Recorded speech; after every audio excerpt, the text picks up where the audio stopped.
For some reason that we don't really understand, there's been an increase in the incidence of shingles in the United States. Now, shingles is an infection that is the same virus that causes chickenpox, usually when we're young, and the virus stays dormant in your body, somewhere in your nervous system, until it comes out for reasons that we are completely not sure of at this point.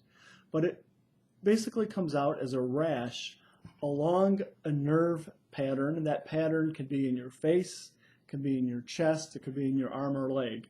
So what happens is, at that point, the virus is actually active, and the virus is causing an injury to the nerve that it affects. So if the rash comes out in your face, it's affecting one of the nerves in your face.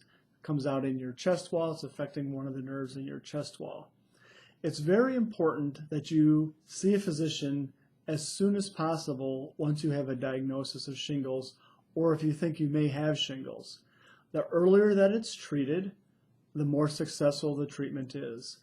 Very early on, hopefully within the first 24 hours, or the longest, the first 72 hours, you need to start on a course of antibiotics or antiviral agents that can help decrease the risk of potentially having the virus in a more uncontrolled state.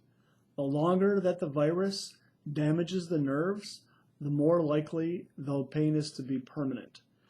We also know that there are certain risk factors that increase the likelihood of long-term or permanent pain, and those risk factors include diabetes, or increasing age, or a compromised immune system, such as following chemotherapy or some other type of disease. So seeing a physician early is very important. Getting started on antiviral medications. And then we use other medications such as antidepressants or anti-seizure medications that also can calm the nerve down while it's healing from the virus. And then following those interventions, we'll often do different types of nerve blocks that can calm the nerve down even further.